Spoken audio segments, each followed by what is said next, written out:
waiting for the beat. Hello there, and welcome to another SquabbleCast. I'm Dave James. I'm Ash Knowles. I'm Scott Hadlington.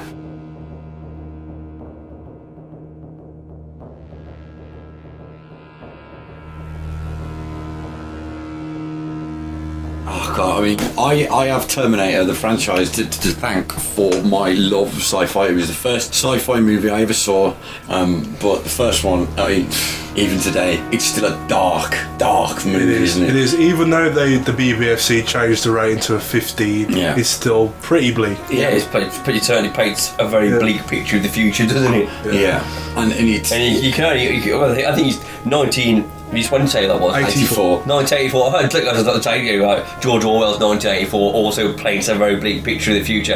And like 1984, the book, and Terminator, it really does look as though the future is kind of going in that direction, especially with like Big Brother and Skynet. You know, you can almost put those two together as being the same kind of thing, really. Yeah. Most of the movie was shot in darkness, wasn't it? It was all at night time. I think there was only like the first 20 minutes of the Sarah Connor. Yes, you know, all that kind of bit is shot in daylight. The rest of it was dark, and the music, and it really like paved the way for this kind of evil robot fucking kind of genre, wasn't it? You know, I can't think of anything before that there was that, you know, potent anyway, that really painted the picture of this horrible killing machine that was just relentless, didn't want to do anything else but kill people completely indiscriminately, you know, just murder people. And like, it was frightening, man.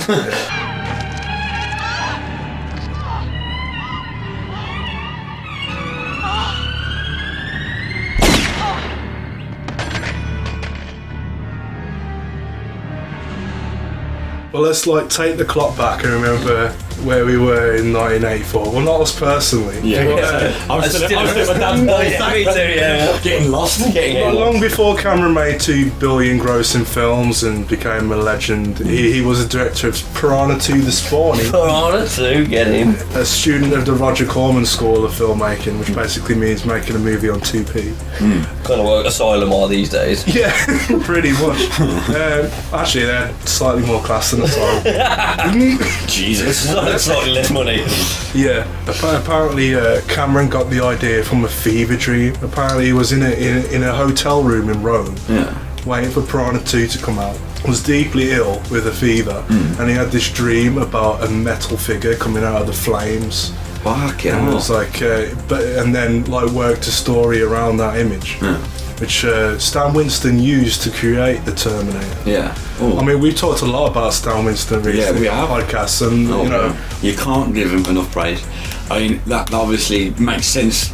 Here that James Cameron came to him in a dream, metal figure coming out of fire, which is what happens at the end of the first one, isn't it? That's weird, man. We need to get ill more. I need to get fevers. I need to come up with some badass ideas. You know what I mean? Well, I'll take a pass on that one. To be fair, you could be the one drawing inspiration from fever dreams.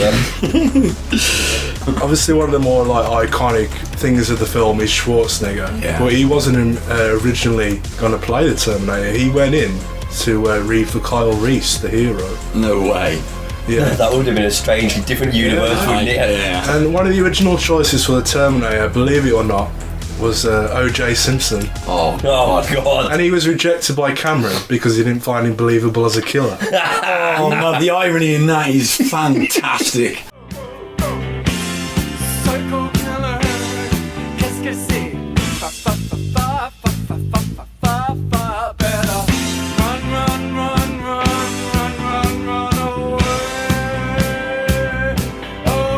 Yeah, but Schwarzenegger hadn't done a lot at that point. I think he had Conan out just before. No one really had any respect for the guy and his abilities as an actor, shall we say. He was a stone cold ruthless machine. He was fucking top notch. He was perfect for the role, wasn't he? Because he could play someone who's trying to act like a human so well, because that's what he's trying to do. And he's a great actor, but hang on a minute, did you just say he's a great actor? I think so. I think in his own right. I think in his own right. He's not from the classical trade school. He's no Laurence Olivier or fucking, but he's in his own right. The parts that he plays, he does do what he does very well. Yeah, look at you can't knock that. Look at the amazing movies that he starred in: Predator, Terminator. He played the role in those movies perfectly, and they were different in each one. But he was almost like he was born for Terminator. But I think so in his own right. I think he's a very good actor. But I haven't seen any of his more recent films actually since he stopped being the governor of California. I think that you miscalculated in a big way. It was a very risky thing to do, clearly. Therefore, Connie, you're terminated. Hasta la vista, baby. It's got a lot of Cameron regulars as well, like Lance Henriksen plays one of the coppers in it, who was originally going to play the Terminator. There's concept art of him with half his face burnt off with the endoskeleton underneath. Apparently he turned up to the audition actually dressed as a Terminator and it scared all the people in the office, and Cameron walks in and he's like, oh no, he's my mate Lance. Alright Lance, what the fuck are you doing? I could see him as a Terminator actually. Yeah, I could. Plus he'd probably be more convincing as an infiltration unit than Arnie. Yeah, well he kind of stands out. Yeah, Arnie does stand out like a dog's dick. I mean, Lance, but he did play an android, didn't he? So he can. Yeah, he could have done it, but yeah, that'd be interesting. That Lance Henriksen, but instead he got killed by the Terminator. Do we have a favourite scene in the first film? Me personally, I'd go with the police station shootout. The police station shootout is something else, isn't it? Yeah. Now I'm gonna go for the warehouse scene at the end. Yeah? Yeah. Because it is iconic, isn't it? Because it's a scene that sticks with me forever, because it was frightening to watch for me as a kid, because you've got this Terminator, this bloody robot that you've never seen anything like it before. And it was, hunting them in this warehouse, and they were like, trying to cover the tracks and stuff, and just those close-up scenes of the Terminator just looking, scanning all the different devices. It scared the shit out of me, and eventually it finds them, and he, right up bloody close, and he's just walking towards them, just as menacing as he's always been.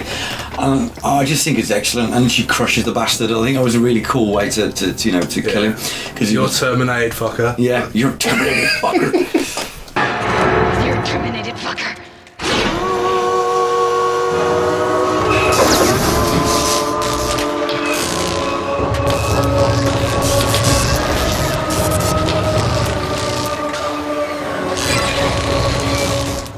Probably my favourite scene, except for the sex scene.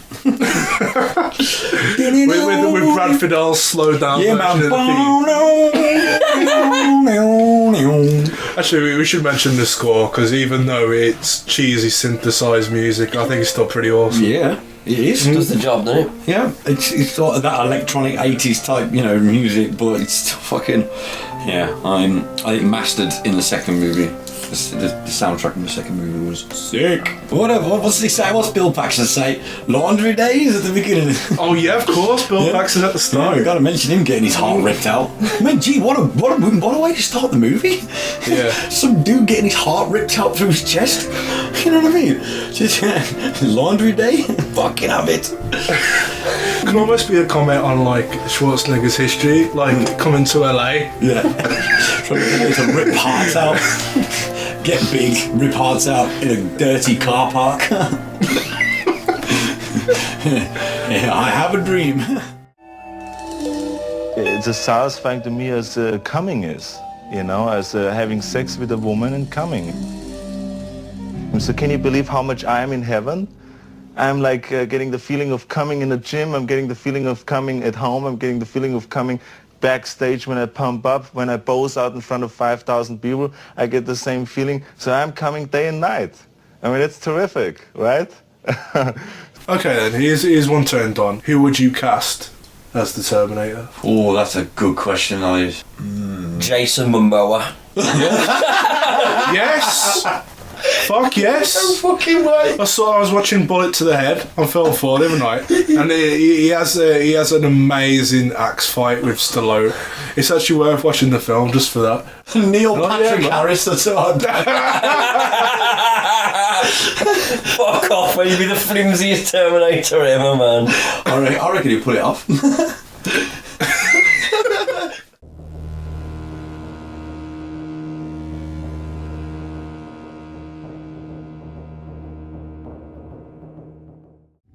I'll be back.